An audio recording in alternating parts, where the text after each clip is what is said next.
शाह के एक्शन के बाद मोदी विरोधी एजेंडे हो जाएंगे फेल। आइए आपको दिखाते हैं देश की इस बड़ी खबर पर नजर, जहां पर गृह मंत्री अमित शाह ने दिया है बड़ा बयान।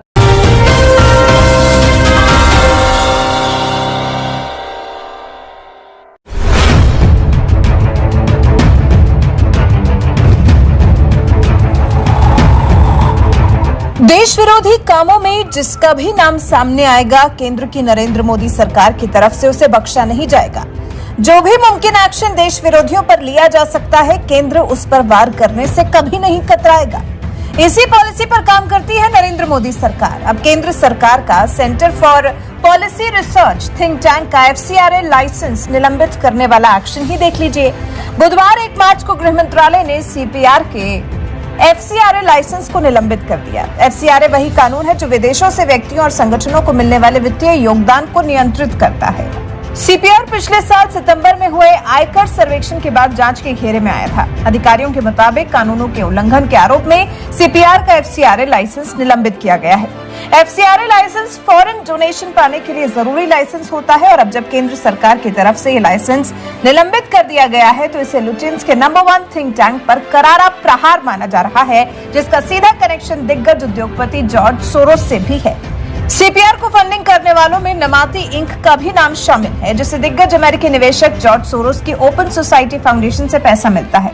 सोरोस ही वो शख्स हैं जो OSF के जरिए दुनिया भर के थिंक टैंक और सिविल सोसाइटी ग्रुप्स को वित्तीय मदद मुहैया कराते हैं। और सोरोस को तो आप जानते ही हैं, जॉर्ज सोरोस PM मोदी पर लोकतांत्रिक नहीं होने का आरोप लगा चुके हैं। हालांकि सरकार ने सोरोस के बयान पर तीखी प्रतिक्रिया दी थी और इसे विदेशी धरती से भारत के लोकतांत्रिक ढांचे को कमजोर करने की कोशिश करार दिया था।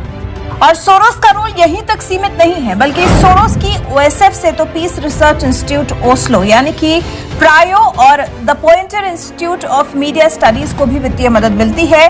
और the pointer institute for media studies international fact checking network चलाती है, यानी कि IFCN। वही IFCN जिसने चर्चित मोहम्मद जुबैर की ऑल्ट न्यूज को इंटरनेट पर फैक्ट चेक का चौधरी बनाया था। जी माना कनेक्शन समझना थोड़ा मुश्किल है क्योंकि बहुत ज्यादा उलझा हुआ है, लेकिन हम इसे सीधे सरल शब्दों में आपको समझाने का प्रयास कर रहे हैं। दरअसल सूत्रधार सोरोस है उद्योगपति जॉर्ज सोरोस, जो PM मोदी को लोकतांत्रिक नहीं मानते और विदेश में बैठकर भारत के खिलाफ मोहम्मद जुबैर जैसे लोगों के जरिए अपना प्रोपेगेंडा चलाना चाहते हैं। हालांकि भारत की नरेंद्र मोदी सरकार ने इस पर करारा प्रहार किया है। सोरोस का संगठन चाहता है कि जुबैर को नोबेल शांति पुरस्कार मिले। भाई वो भारत के खिलाफ प्रोपेगेंडा चलाने के लिए सोरोस के काम जो आ रहा है।